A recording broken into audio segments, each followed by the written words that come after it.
ऐसा प्लेटफॉर्म है राजनीति जी, जिससे बिना जुड़े, बिना राजनीति में आए आप किसी का भला नहीं कर सकते। प्रयास तो आप कर सकते हैं। ये सब क्यों करते हैं आप? क्या इसमें क्या बेनिफिट है आपका? क्योंकि इंसान एक ऐसा प्राणी है जो बिना फायदे का कुछ करता नहीं है। तो ये मानसिक प्रवृत्ति जो मनुष्य का है जी, इसको ना आज तक कोई दूर कर पाया है, ना कोई दूर कर पाएगा। ऑनलाइन की व्यवस्थाएं हैं, ठीक बात है, लेकिन घर आ जा रहा है। हाँ, घर पहुंच जा रहा है। बहू है, घूंघट होना चाहिए। घूंघट होना चाहिए। तो विदेशी कल्चर की ड्रेसें ये हैं, उसमें घूंघट की तो कोई व्यवस्था नहीं है। और प्रॉब्लम कहीं से नहीं है, प्रॉब्लम इसी से है। तो वो अगर गांव से हटके गई कहीं तो पहन नहीं है, उससे कोई दिक्कत नहीं है, क्योंकि वहां जान पहचान के लोग नहीं है। ठीक बात है, और कोई मतलब नहीं। जब हमारे अंदर शर्म तो है लेकिन उसमें व्यवस्था नहीं है तो हम करें तो क्या करें। पहले की अपेक्षा आज गांव में हमारे नौकरियां भी बढ़ी। मेरे पूर्वे में 10 लोग नौकरी कर रहे हैं, वो भी सरकारी। देखा गया है कि आश्वासन एक तकिया कलाम है नेताओं का, जब जरूरत पड़ती है दे देते। अब इसके लिए तो अच्छा नहीं कुछ कहा जा सकता। सारे गांव के लोग कितनी पीढ़ियां काट देते हैं। अगर सरकार की पूर्ण योजना अगर लागू हो जाए, गांव तक पहुंच जाए, तो गांव तो फिर गांव ही बन जाए। क्योंकि हम लोग बैराज के डाउन स्ट्रीम पे बसे हुए हैं। ठीक है, बैराज से जब पानी छूटता है तो इतनी स्पीड होती है कि कच्चा निर्माण कुछ भी कराया जाए बांध का, वो रुकना नहीं है। ग्राम प्रधान की जिम्मेदारी ये होती है कि गांव का प्रत्येक व्यक्ति का ख्याल रखे। तो अगर ग्राम प्रधान चाहे तो गांव का विकास बहुत बेहतर ढंग से हो सकता है।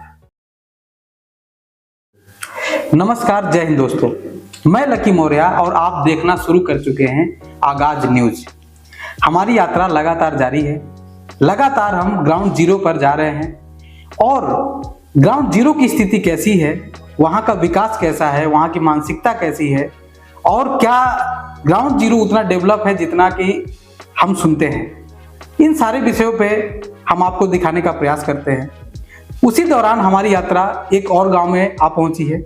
हमारे साथ मौजूद है एक ऐसे युवा नेता जो समाज के लिए बिना पॉलिटिक्स में आए बहुत कुछ करते आए हैं। इन्हीं से जानने का प्रयास करेंगे कि ग्रामीण क्षेत्र का, इनके ग्रामीण क्षेत्र का कैसा स्थिति है और ये कौन सी जगह है। इन सारे विषयों पे हम बातचीत करेंगे। नमस्कार सर। नमस्कार, प्रणाम, जय हिंद। सर पहले तो अपना परिचय दीजिए। नाम मेरा संतोष मौर्य जी। ग्राम सभा चहलवा का एक विजयनगर गांव है जो मेरा मूल निवास है। जी जी। और ये जिला बहराइच जो कि नेपाल बॉर्डर से सटा हुआ है। जी जी। और नेपाल बॉर्डर से सटा हुआ भी मेरा ग्राम सभा भी है। जी जी। जो कि जंगल के किनारे ये कतरनिया घाट वाइल्ड लाइफ सेंचुरी पड़ता है। जी। तो जंगल से सटा हुआ गांव है, एक तरफ से जंगल और दूसरी तरफ से नदी से घिरा हुआ है। जी। तो क्या राजनीति में आने का, ग्राउंड जीरो की राजनीति से शुरुआत करने का क्या ऐसा कोई मंशा है आपका भविष्य? देखिए, राजनीतिक ऐसा प्लेटफॉर्म है राजनीति जी, जिससे बिना जुड़े, बिना राजनीति में आए आप किसी का भला नहीं कर सकते। प्रयास तो आप कर सकते हैं, ठीक बात, लेकिन जब तक आप राजनीति में नहीं आएंगे, राजनीति से जुड़ेंगे नहीं, तब तक किसी का भला होना मुमकिन नहीं। प्रयास तो किया जाता है, जैसे युवाओं के लिए अब सांसद खेल प्रतिस्पर्धा चल रहा है जी, लेकिन यहाँ हमारे यहाँ खेल के मैदान की कमियां है। खेल का कोई फील्ड नहीं है। जब तक फील्ड नहीं होगा, यूथ खेलेगा नहीं तो बढ़ेगा कैसे? अगर वो खेलता, आगे बढ़ता, कंपटीशन में जाता, जिले पे जाता, प्रदेश में जाता, देश के लिए खेलता, नाम होता। ठीक है। जब फील्ड ही नहीं है तो खेलेगा कैसे? प्रयास किया जा रहा है, आगे मौका मिला इसके लिए। अगर बढ़िया प्लेटफॉर्म मिला तो जरूर युवाओं के लिए व्यवस्था की जाएगी, खेल की व्यवस्था की जाएगी, ठीक बात, ठीक, शिक्षा की व्यवस्था की जाएगी। तो आप पॉलिटिक्स में एंट्री लेने का बिल्कुल आगे अगर मौका मिलता है जी। और बाकी समाज के लिए तो हमेशा कुछ ना कुछ किया जाता है, बिना राजनीति में जितना हो सकता है। जो निरक्षर लोग हैं, जिसके बच्चे कहीं पढ़ नहीं पाते हैं, उनका एडमिशन दिलाने का काम किया जाता है। सरकार की राशन कार्ड पात्र गृहस्थी योजना चल रही है, अंत्योदय योजना चल रही है। उनके लिए जो नहीं उस चीज को जान पाते, उनको समझाना, बताना, उस योजना तक पहुंचाना, तो सर एक चीज और बताइए, ये सब क्यों करते हैं आप? क्या इसमें क्या बेनिफिट है आपका? क्योंकि इंसान एक ऐसा प्राणी है जो बिना फायदे का कुछ करता नहीं है। देखिए, कहीं ना कहीं तो व्यक्ति का स्वार्थ जुड़ा ही होता है जी लेकिन जब आदमी क्षेत्र में है, पढ़ा लिखा है जी, समाज में चल रहा है या देख रहा है, कोई भी व्यक्ति सोचता है बगल का है, गांव का है, पड़ोस का है, सोचता है यार भैया इनसे राय लेंगे तो अच्छी बात होगी, अच्छी बात बताएंगे हमको या हमको इस योजना तक पहुंचा देंगे। तो इसी तरीके से इसी क्रम में चलते चलते चलते चलते आदमी कुछ ना कुछ एक दो लोगों का काम कराए, तीसरे का काम कराए तो बताता है दूसरे से, यार भैया उनसे मिलो तो ये तुम्हारा काम हो जाएगा। तो आदमी धीरे धीरे धीरे धीरे उस कड़ी में पहुंचता है तो आगे ये पता लगता है कि मेरे पास यार ये पावर नहीं है। ठीक बात। तो जिससे पावर होता है उससे कहा जाता है, हो सकता है ग्राम का प्रधान नहीं सुन रहा है, ठीक बात। तो जब वो सुनेगा नहीं तो उसका काम वहां रुक जाता है, आगे से प्रयास करके कराया जाता है, कुछ काम नहीं भी हो पाते हैं। इस कारण से जब आत्मग्लानि होती है तो मन में आता है कि अब कहीं ना कहीं राजनीतिक प्लेटफॉर्म जरूरी है। ठीक बात। ठीक, बस और कोई बात नहीं, धीरे धीरे आगे बढ़ता जाता है। स्वार्थ आपका यही है कि लोगों का भला, खुशी मिलती होगी उसको। खुशी मिलती है, आत्मसंतुष्टि मिलती है। क्योंकि बहुत से लोगों से हम मुलाकात करते हैं जी जी, तो पहले तो वो यही बताते हैं जी कि ऐसे ऐसे करते हैं ये सब चीजें, लेकिन बेसिक मोटो उनको नहीं पता होता कि क्यों हम कर रहे हैं। जी जी, होता कहीं ना कहीं उनका ये है कि राजनीति में आना, ये चीजें करना, अपना डेवलपमेंट करना। तो क्या आपका किसी का मदद करना, किसी का हेल्प करने के पीछे का मेन मोटो क्या है, मेन मकसद क्या है? मेरा मेन रीजन, उद्देश्य सरकार की योजनाओं को अति पिछड़ा, जो कि जिसको अंत उदय कहा जाता है जी, जो कि सबसे निचले क्रम के लोग हैं, जो पढ़े लिखे नहीं हैं। आज भी आप गांव में आए होंगे, घूम के देखिए इस गांव से पहले, खैर हमारे गांव का तो कुछ विकास हुआ है, कुछ शिक्षित लोग हैं, तो शिक्षा सबसे जरूरी है विकास का। बिल्कुल। तो उसको सरकार की योजनाओं तक तो पहुंचाना, ठीक है। जब वो सरकार की योजना पाएगा उसका विकास होगा, पढ़ेगा, बच्चे नौकरी में जाएंगे, विकास बढ़ेगा। ठीक बात। तो जब तक विकास नहीं होगा, साक्षर नहीं होंगे, तब तक किसी का भला नहीं हो सकता है, और जब भला नहीं होगा तो हमको खुशी नहीं मिलेगी। जब सबका भला होगा, सब खुशी से रहेंगे, हमको भी आनंद आएगा।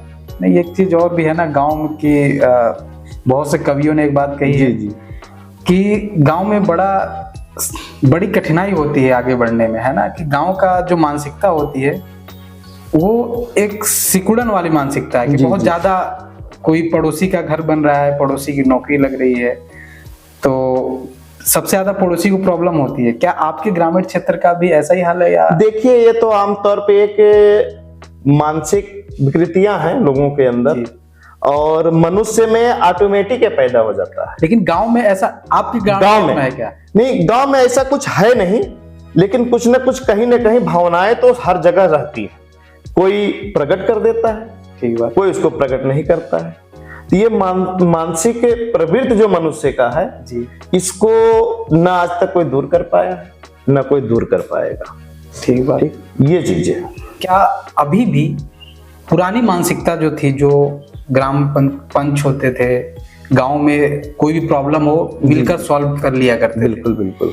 क्या ये एथिक्स, ये मोरालिटी अभी भी जिंदा है लोगों का? बिल्कुल, आप बिल्कुल ग्रामीण जिंदा क्षेत्र है। की बताइए। बिल्कुल जिंदा है। सबसे पहले अगर किसी के यहाँ कोई भी झगड़ा, आपस में कोई तनाव या नाली का विवाद या मेड़ का विवाद या कोई भी समस्या आती है, तो सबसे पहले जो गांव में प्रतिष्ठित व्यक्ति है या पंच है या प्रधान है, लोग उसके पास जाते हैं। आज भी ये जीवित है, जीवित है, अभी जीवित है, बिल्कुल जीवित है। क्योंकि हम और भी और लोगों के अंदर जी भावनाएं भी हैं, लोग बड़ा सम्मान भी देते हैं इस चीज को, लोग मानते हैं।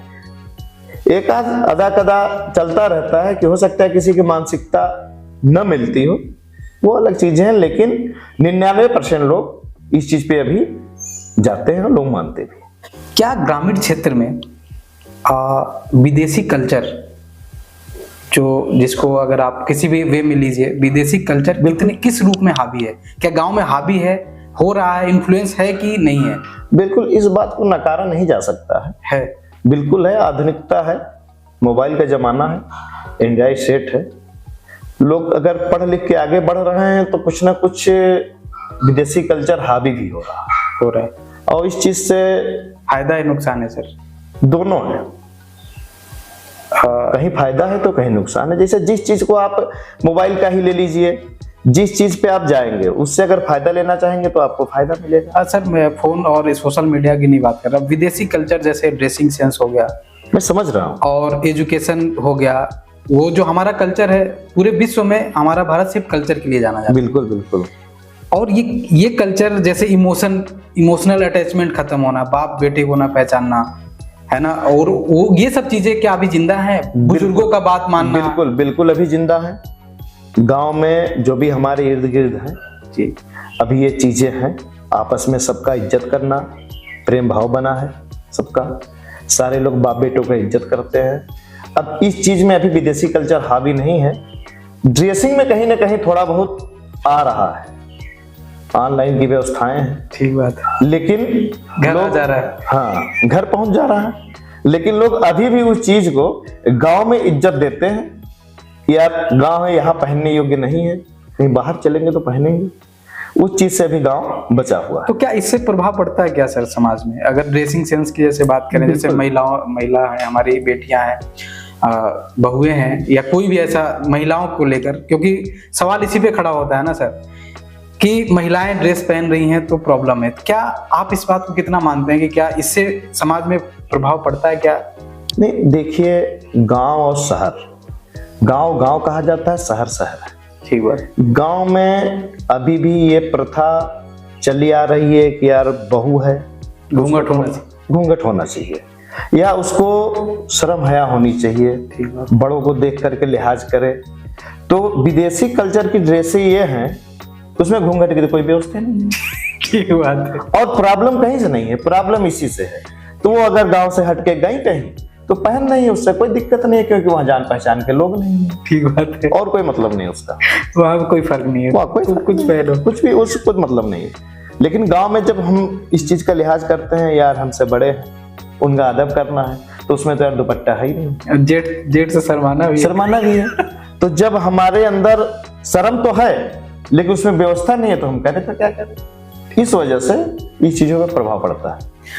क्या गांव का यूथ किस दिशा में जा रहा है? क्या एजुकेशन सच में एजुकेटेड हो रहा है गांव का यूथ? युवाओं की बात करें, क्योंकि हमारा देश युवाओं से तो चल रहा है ना सर। जी जी जी। तो क्या आपके ग्रामीण क्षेत्र का जो युवा है, उसका डेवलपमेंट एजुकेशन के फील्ड में कितना है?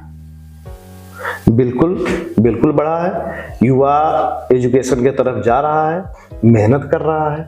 पहले हमारे गांव की प्रथा थी, 2-3 लोग नौकरी में हुआ करते थे। लोग शिक्षित तो गांव में हैं, लेकिन गांव के इर्द गिर्द के लोग, शिक्षा का अभाव था। खैर, सरकार के मेहनत के बदौलत शिक्षा बढ़ा है। अगर जो यहाँ व्यवस्थाएं नहीं है, वो बच्चे बाहर जाके पढ़ रहे हैं, शिक्षा ले रहे हैं, एजुकेशन की तरफ जा रहे हैं। पहले की अपेक्षा आज गांव में हमारे नौकरियां भी बढ़ी हुई हैं। ठीक, पहले कोई युवा नौकरी में नहीं था, 10-10, मेरे पूर्वे में 10-10 लोग नौकरी कर रहे हैं, वो भी सरकारी। ठीक बात, ठीक। तो और उसको देख करके माहौल चेंज हुआ है। सारे लड़के पढ़ने की तरफ भग रहे हैं, शिक्षा की तरफ भग रहे हैं, एजुकेटेड हो रहे हैं। ठीक बात। तो सर यहाँ पे आपके ग्रामीण क्षेत्र में शिक्षा के लिए क्या व्यवस्था है सरकार द्वारा? कोई व्यवस्था है? हेल्थ का कैसा स्तर है आपके ग्रामीण क्षेत्र का? हेल्थ और शिक्षा का स्तर बताइए सर। देखिए, हेल्थ के लिए दिक्कत तो है। सरकार ने गांव-गांव आशा बहुओं को छोड़ रखा है, उनको नियुक्ति कर रखा है कि गर्भवती महिलाओं को देखरेख करने के लिए। खैर, वो कर भी रही हैं, मेहनत करती हैं, लेकिन हम बड़ी सुदृढ़ दृष्टि से देखा जाए तो जिले से करीब करीब 110 किलोमीटर की दूरी पे है। आप ये एरिया जो है जिले से 110 किलोमीटर की दूरी पे है, और साधन का अभाव है। ठीक, क्योंकि अब जिले से आना हो और जाना हो तो पूरे दिन का काम बड़ी मेहनत से पहुंचता है आदमी। 40 किलोमीटर जंगल क्रॉस करता है, तब मेरा विकास खंड आता है, वहीं सामुदायिक स्वास्थ्य केंद्र है, प्राथमिक स्वास्थ्य केंद्र है, वहां सुविधाएं कम है। और शिक्षा की दृष्टि से तो 1-2 डिग्री कॉलेज, इंटर कॉलेज हैं, लेकिन सक्सेसफुल उतना नहीं। लेकिन खैर बच्चे मेहनत करते हैं, उसी कॉलेज से पढ़ करके आज वो बच्चे आगे बढ़े हैं, बाहर निकलते हैं, बाहर पढ़ते हैं, जो शिक्षा यहाँ नहीं मिल पाती है। तो दिक्कत तो है ही है। अगर आगे मौका मिला तो उसके लिए भी प्रयास किया जाएगा। फिलहाल प्रयास भी किया जाता है, लोगों से मिला जाता है। हमारे अग्रज नेतागण जो हैं, मुलाकातें अगर होती हैं किसी फंक्शन में या किसी कोई कार्यक्रम हो तो बात को रखा जाता है, वो लोग सुनते भी हैं, आश्वासन भी मिलता है। अगर मौका मिला तो उसके लिए मजबूत पैरवी की जाएगी। सर ये आश्वासन शब्द जो है ना बड़ा खतरनाक है भाई, क्योंकि इसलिए कह रहा हूँ जी, क्योंकि एक आप भी पॉलिटिक्स में आ रहे हैं सर, देखा गया है कि आश्वासन एक तकिया कलाम है नेताओं का, जब जरूरत पड़ती है दे देते। अब इसके लिए तो नहीं कुछ कहा जा सकता है, लेकिन भाई शुरुआत में अगर किसी से मिला जाए तो आश्वासन ही हम लोगों के लिए काफी है कि उन्होंने कहा है कि इसके लिए प्रयास किया। के सहारे गांव के लोग कितनी पीढ़ियां काट देते हैं। अब आश्वासन के सहारे काटा तो जाता है, लेकिन कुछ न कुछ होता भी है। ठीक बात। इतना पिछड़ा एरिया था, कहीं सड़कें नहीं थी, कच्ची सड़कें थी, घुटने घुटने पर चहले हो रहे थे, कीचड़ हो रहे थे, लोग उससे निकल रहे थे। धीरे धीरे सुधार हो रहा है। अगर सरकार की पूर्ण योजना अगर लागू हो जाए, गांव तक पहुंच जाए, तो गांव तो फिर गांव ही बन जाएगा। ठीक बात है। हाँ, पूरी योजनाओं का अगर लाभ मिल जाए, ठीक बात है सर।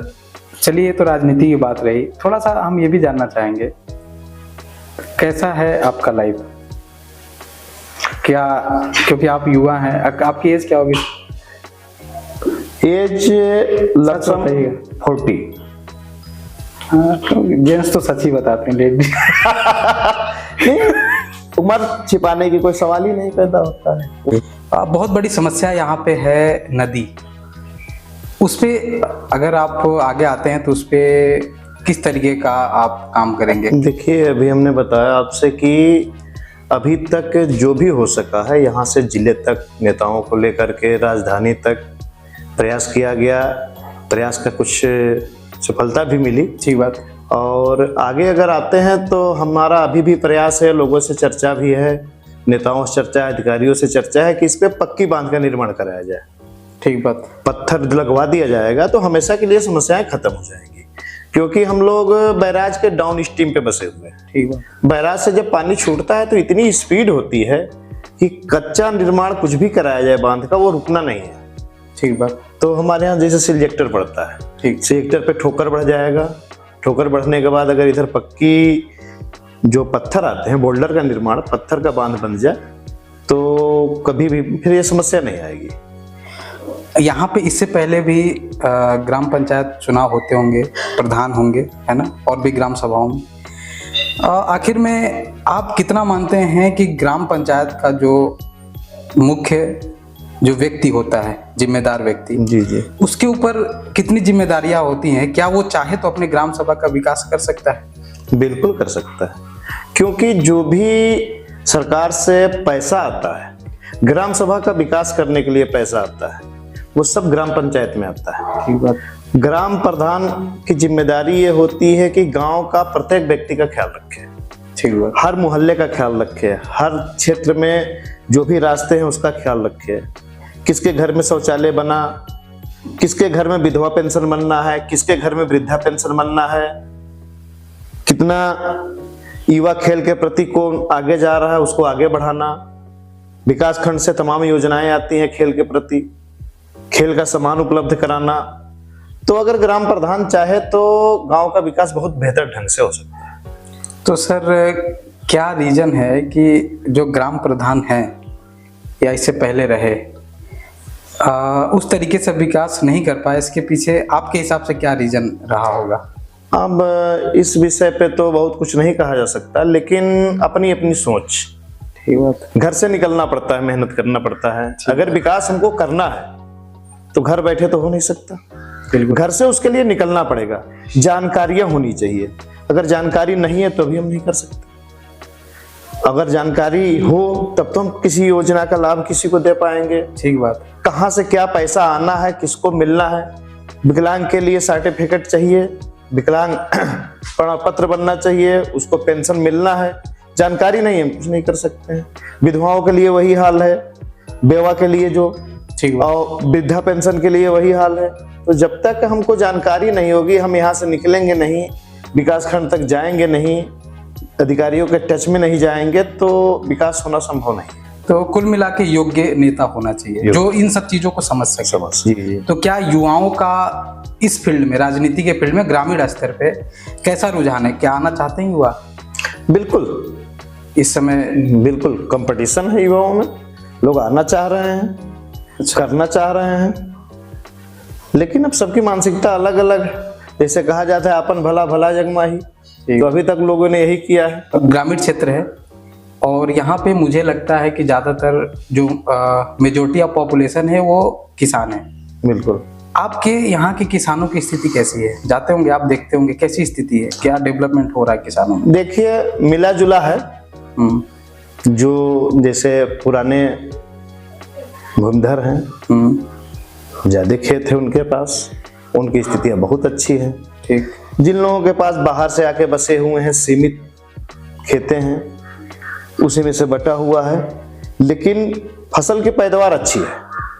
फसल की पैदावार अच्छी होती है, मेहनती लोग हैं, लोग मेहनत करते हैं। समस्याएं तो आती रहती है जंगल की वजह से, जंगली जानवरों का नुकसान का, ठीक बात, हमेशा डर बना रहता है। लेकिन ये सब होते हुए भी किसान बहुत मेहनत करता है, और मेहनत करता है, स्थिति ठीक है। तो मेहनत के हिसाब से उसे परिणाम मिल जाता है? बिल्कुल मिलता है, मेहनत करेगा परिणाम मिलना ही मिलना। एक और सवाल सर, क्योंकि आप युवा नेता हैं, क्या आपके क्षेत्र के यूथ किसानी करना चाहते हैं? मेरे एज के लड़के या इससे कम एज के, इससे ज़्यादा एज के बच्चे, क्या उनका इंटरेस्ट किसानी में है? देखिए, खेती करना चाहते हैं बच्चे? पहले तो था। हाँ। मैं पीछे आपको बता चुका कि इस समय के यूथ, आपके उम्र के जो नए लड़के पढ़ने वाले हैं, अब इसमें पढ़ने का कंपटीशन है। उसके बाद जब रोजगार के रूप में किसानी क्यों नहीं देख रहे? बताए तो, खेती तो बढ़नी नहीं है, वो कम पढ़ना है, लोगों में बढ़ता जा रहा है। किसी के पास अगर 5 बीघा है, 2 बच्चे हैं, तो 2.5 बीघा हो गया पॉपुलेशन। ठीक, तो अब वो पढ़ लिख करके चाहते हैं कि हम नौकरी में आ जाए, बिजनेस में आ जाए, वे उसमें ज़्यादा उम्मीदें लोगों को दिख रही है, इस वजह से खेती करना कम चाहते हैं। तो क्या आपके यहाँ किसानी में आधुनिकता है सर? आधुनिक हो रहे हैं किसान आपके यहाँ? बिल्कुल हो रहा है। जड़ी बूटी की खेती, जैसे मसाले की खेती, केला की खेती। हाँ, मतलब आधुनिक हो रहे हैं कुल मिला के। हाँ। डेवलपमेंट है किसान? डेवलपमेंट है, बदलता जा रहा है। अभी पिपरमेंट की खेती बहुत बड़े स्तर पे हो रही थी। हाँ सर, ये चीज़ें, क्योंकि बहुत से मेरे व्यूअर्स ऐसे हैं जिनको शायद इसके बारे में नहीं पता है, थोड़ा सा बताइए, क्योंकि ग्रामीण क्षेत्र है। ये पिपरामिंट जो है, ये क्या कौन सी खेती है? और जैसे मेंथा, हाँ, जिसको मेंथा बोला जाता है, हम लोग देहात में पिपरमेंट बोलते हैं। तो इसकी खेती करने के बाद इसको तेल इसका निकाला जाता है। ठीक बात। तेल निकालने का तरीका होता है, एक टंकी आती है, हाँ। उसमें डाल करके, और जैसे गुड़ बनाया जाता है उस तरीके से इसको धीरे धीरे उसका रस निकाला जाता है। रस निकालने वो तेल के रूप में पानी के साथ निकल के चला आता है। वो मेंथा ऑयल बेचने पे अच्छा प्रॉफिट होता है, मार्जिन है इसमें? मार्जिन है, बाकी फसलों से अच्छा है। बाकी फसलों से अच्छा है। कम समय की खेती है, 3 माह की खेती है, 3 माह में तैयार हो जाता है। बाकी फसल है, जैसे गन्ना है, पूरे साल भर की खेती है। गेहूं धान है, सीजनी खेती है, उसी बीच में इसको मौका मिल जाता है, इसलिए इसका ग्रोथ बहुत बढ़िया हो। विधानसभा का चुनाव है, क्योंकि माना जाता है कि ग्रामीण क्षेत्र का चुनाव बहुत ज़्यादा, उससे भी डिफिकल्ट है, बहुत ज़्यादा संघर्ष करना पड़ता है। घर से उठा के ले जाओ, एक एक बंदे तक पहुंचो, सबको वोट दिलाओ, ये कराओ वो कराओ। कौन सा चुनाव ज़्यादा इजी है? विधानसभा का चुनाव जितना ही बड़ा होता है उतना ही इजी होता है, क्योंकि उसमें क्षेत्र बड़ा होता है। हाँ। अब ग्राम सभा का चुनाव सीमित एरिया होता है, सीमित एरिया है, सीमित लोग हैं, हर एक दूसरे को जानने वाले हैं। हर आदमी की ख्वाहिश होती है कि ग्राम सभा का जो प्रधान है या चुनाव लड़ने वाला व्यक्ति वो हम तक पहुंचे, पर्सनली जानता भी है। तो उसमें ये समस्याएं खड़ी होती हैं, हर एक आदमी तक पहुंचना, हर एक आदमी से बात करना, हर आदमी को कहना। तो इस वजह से प्रधानी का चुनाव बहुत डिफिकल्ट है, सच बात है। सच है।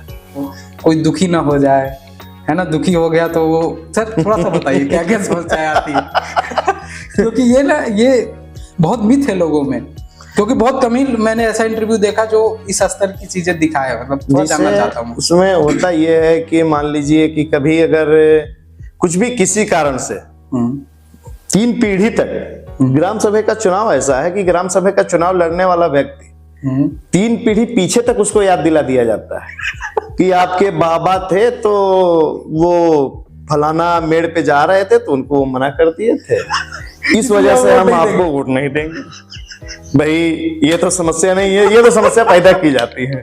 ठीक, आपके यहाँ वो फलाना व्यक्ति क्यों गया था तो वो आपके यहाँ जाएगा तो मैं आपको वोट नहीं दूंगा। अच्छा, आपसे उसकी दुश्मनी है, मतलब आपस में दुश्मनी है और वो दुश्मन आपसे बोलने आ गया इसलिए वोट नहीं दूंगा। तो ये सब समस्याएं चलती रहती हैं। इसी तरीके की तमाम बातें हैं जो कि आपस में, जैसे आप जा रहे थे, हमको उस दिन आपने नमस्ते नहीं किया, हम वोट नहीं देंगे, हम वोट देंगे नहीं। अगर वो डायरेक्ट नहीं बोलता है तो इनडायरेक्ट बोलता है। तो समस्याएं, हो सकता है नजर कहीं बिछड़ गया, नहीं देख पाए, किसी ने किसी को नमस्ते नहीं किया, बहुत बड़ा चैलेंज है। समस्याएं चलती रहती है। फिलहाल अगर उस चीज पे ध्यान दिया जाए तो लेकिन सर ये भी तो ठीक है ना कि जो जैसा कि हमने पहले डिस्कस किया कि असली भारत तो गांव ही है, तो गांव में लोग इसलिए इमोशनली अटैचमेंट भी तो है, कहीं ना कहीं वो इसलिए जुड़ाव भी है। भाई भाई का क्यों झगड़े होते हैं, वो सोचता है यार बड़ा भाई था, मैंने उसको प्रणाम नहीं किया, वो दुखी हो जाता है क्योंकि उनको पैसे से नहीं, उनको वो वाला रिस्पेक्ट चाहिए। देखिए, एक लोगों के अंदर मानसिक ख्वाहिश होती है मनुष्य के अंदर कि अभी वो व्यक्ति निकलेगा तो हमके नमस्ते जरूर करेगा, वही उनके लिए बहुत है, वही बहुत बड़ी बात है। देखिए, कहने का मतलब है कि हम गांव में प्रेम से बंधे हुए हैं एक दूसरे से, बिल्कुल ठीक, पैसे से नहीं बंधे हैं। शहर में पैसा से बंधा है लोग, देहात में हम प्रेम से बंधे हुए हैं, हर एक दूसरे को दिलों तक पहुंचते हैं। ठीक बात। जैसे किसी ने कहा कि, मतलब किसी का कहना है कि प्यार का पहला खत लिखने में वक्त तो लगेगा। ठीक बात। जिस्म की बात नहीं, लोगों के दिलों तक पहुंचना है, इतनी दूरी तय करने में वक्त तो लगेगा। वाह, क्या बहुत अच्छी शायरी। मतलब ये गांव की माया है, गांव की परंपरा है कि हर एक दूसरे का दिलों से जुड़ा होता है। और ऐसा लगता भी होगा कि यार दादाजी थे, नहीं किया इसीलिए दुखी हैं, और आपको ये आप जस्टिफाई भी कर लेते होंगे कि ठीक बात है, मैंने नमस्ते नहीं किया इसीलिए वोट नहीं। सही भी है, हमको करना चाहिए, उसको उम्मीद लगी हुई है, उसको चाहिए, और क्या चाहिए उसे, और कुछ चाहिए भी नहीं। सम्मान वाले को सम्मान चाहिए, सुविधा वाले को सुविधा चाहिए।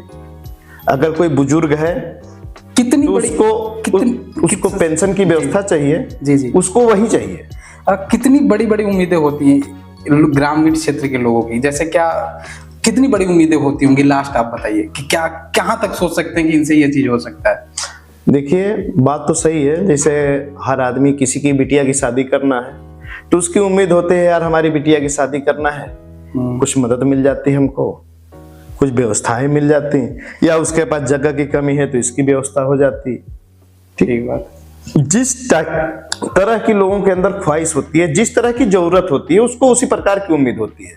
अलग से कुछ नहीं चाहिए किसी को, बहुत ज्यादा चाहिए ना, उसकी जरूरत के हिसाब से उसकी ख्वाहिशें होती है। ऐसा नहीं कि मैं आपसे बोल रहा हूँ, तमाम बुजुर्ग औरतें मिलती हैं, भैया हमारा पेंशन ना आवा, तो उसको उतनी ही ख्वाहिश है कि हमारी पेंशन नहीं मिल रही है, अगर भैया से कहेंगे तो कोई कागज पत्तर की कमी होगी या कहाँ से रुका हुआ है पता लग जाएगा, पता लगवा देंगे, उसमें सहायता हो जाएगी, पेंशन आना शुरू हो जाएगी। भाई उतनी ही हेल्प, बस उतनी ही हेल्प उसके लिए बहुत काफी है, उसका जीवन शायद सफल हो जाए उतने से। देखने पे जैसे मान लीजिए हमको वो करने की क्षमता है यार, हम किसी से पूछ सकते हैं, हम ये कर सकते हैं, इनके दरवाजे पे जा सकते हैं, तो फिर अपने आप को रोक नहीं पाते हैं कि इसका काम होना चाहिए यार, ये हो जाना चाहिए, ये सही है। अगर अधिकारी कोई मिल गया उससे भी रिक्वेस्ट ली करके काम कराया जाता है, क्योंकि कोई पावर तो है नहीं, पावर हो तब तो हम मोहर लगा दें आपके लिए। ठीक बात। तो इस हिसाब से उसका काम किया जाता है, काम चलता है, लोगों को लाभ भी मिलता है। अब हो सकता है कि हर व्यक्ति के उम्मीद पे खरे न उतर सके, क्योंकि ये उसको नहीं पता है कि क्यों खरा नहीं उतर रहे हैं। ठीक बात। वो हमको पता है कि हम क्यों खरे नहीं उतर पा रहे हैं, वो सुविधाएं मेरे पास नहीं है, वो मैं नहीं कर सकता हूँ। लेकिन वो समझ नहीं सकता ना इस बात को। तो लोगों की मानसिकता है, धीरे धीरे लोगों को समझ में आता है कि नहीं हो सकता था, लेकिन लोगों को तुरंत फायदा चाहिए। तो मान लीजिए कि किया जाता है, मेहनत किया जाता है, सफलता मिलना न मिलना वो तो ईश्वर के हाथ में। जिनसे भी हम मुलाकात करते हैं उनसे एक बात जरूर कहते हैं, अगर राजनीति कर रहे हैं तो प्योर होना चाहिए, बिल्कुल पारदर्शिता जरूरी है। लोगों से जिस तरीके से आप अभी वर्क कर रहे हैं, कहने का मतलब ये है कि नेता क्या करते हैं, पहले तो ठीक है, जैसे बहुत से लीडर्स आप उठाएंगे, लिस्ट ऐसी पूरी तहरीर लगी हुई है कि पहले तो बहुत अच्छा वर्क करते हैं, मतलब और कुछ समय के बाद उनकी मेंटलिटी में चेंजेस आने लगती है कि नहीं मैं ये नहीं करूँगा, या वो एटीट्यूड में चेंज आ जाना। तो ये चीज़ें कहीं ना कहीं नहीं होनी चाहिए आने वाले समय में जब भी, और आप बनेंगे क्योंकि आप कर रहे हैं, वर्क बढ़िया कर रहे हैं और लोगों तक पहुंच रहे हैं आप सर, है ना। लोग आपको पसंद कर रहे हैं, और पसंद क्यों करेगा व्यक्ति, जब आप उसकी उम्मीदों पर खरा उतरोगे, है ना। एक टाइम के बाद क्या होता है, बहुत से लीडर्स ऐसे होते हैं सर, शायद आप ऐसे लीडर से भली भांति परिचित भी होंगे, जो चुनाव लड़ने से पहले सबके पैरों पे गिरते हैं, जो कहो वो करने को रेडी होते हैं, लेकिन चुनाव खत्म होने के बाद वही माताएं, वही बहनें, वही मतलब युवा, वही मतलब जो भी ग्रामीण क्षेत्र का जो चुनाव की मैं बात कर रहा हूँ, वो उन्हें पहचानने से इनकार कर देते हैं कि आप कौन हो। तो ये चीज़ें मुझे लगता है कहीं ना कहीं गलत है। अगर गांव से जुड़े, जैसे आपने कहा कि इमोशनल बहुत ही वीक होता है इंसान, गांव का बहुत ज़्यादा अटैचमेंट होता है इमोशनल, तो ये चीज़ें कहीं ना कहीं नहीं। देखिए, हम पहले भी बता चुके कि गांव में लोगों को प्रेम से मिलना, प्रेम से बोलना, वही बहुत बड़ी बात है, सब कुछ है उनके लिए। गांव के या किसी भी राजनीति में दूरदर्शिता और पारदर्शिता होना बहुत ही आवश्यक है। ठीक बात। और बाकी अपनी अपनी मानसिकता, जैसे वो क्या कहा जाता है कि आपकी क्या बता रही है दौलत नहीं नहीं है। सही बात। ठीक, तो वही हाल है कि आज हम पैर पकड़ रहे हैं, कल हम अगर थोड़ा सा पैसा आ गया या कोई वदा आ गया तो हमारी एटीट्यूड चेंज होगी। अब वो बुजुर्ग नहीं रहेगा मेरे लिए। वो लोगों की अपनी अपनी मानसिकताएं हैं, कहीं ना कहीं गलत है सर ये। हम गांव से हैं। ठीक बात। गांव में लोगों से प्रेम व्यवहार से रहना, हर आदमी के दिलों तक पहुंचना, उसकी भावनाओं को समझना, लोगों से जुड़ाव रहना, ये हमेशा से चला आ रहा है, ये चलता रहेगा। होता है ना कि जब हम किसी ओहदे पे होते हैं तो हमसे लोग जुड़े होते हैं। सर, आपका जीवन शैली पे मैंने सवाल किया था सर, खाने में आपको क्या पसंद है, क्या आपको लगता है कि ये मेरा बेस्ट डिश है, मुझे सबसे फेवरेट चीज? देखिए, क्योंकि पूर्वांचल से मतलब मुझे लगता है पूर्वांचल वाले हैं तो बस कहने का मतलब, देखिए हम लोग पूर्वांचल से हैं, प्योर सनातनी हैं। ठीक बात। शुद्ध शाकाहार पसंद है। शाकाहार में भी बहुत से डिशेस हैं सर, कुछ स्पेशल डिशेस जो है कि जैसे मान लीजिए पूर्वांचल से हैं तो पूर्वांचल का सबसे मेन डिश होता है बाटी चोखा। अच्छा। वो हमको उम्मीद है कि शायद 99% लोगों को पसंद होगा। फेवरेट सबका है। फेवरेट सबका। आप अलग बताइए। नहीं, मेरा भी तो वो मेरा भी फेवरेट वो तो हर एक पूर्वांचली से पूछेंगे तो कहेगा भैया नहीं, तो वो मेरा भी फेवरेट है। लिट्टी चोखा बनाना आता है सर? नहीं, बनाना तो नहीं आता है, लेकिन तरीका पता है। बताइए हमारे दर्शक, क्या पता ट्राई करें। अब जैसे दर्शक ट्राई क्या, अब वो तो आजकल नेट की सुविधाएं, सारे लोग देख लेते हैं किस तरीके से। नेट ही है ना सर? नहीं, वो बनाने का तरीका क्या देखा जाता है, घरों में बनते हैं, और ऐसा नहीं कि मतलब वो तो शुरुआत से परंपरा चली आई हुई है।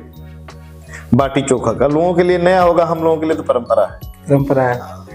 तो क्या लगता है कि बाटी चोखा को पूरे वर्ल्ड में फेवरेट डिश का बिल्कुल, हम तो कहेंगे अंतर्राष्ट्रीय डिश घोषित कर दिया जाए।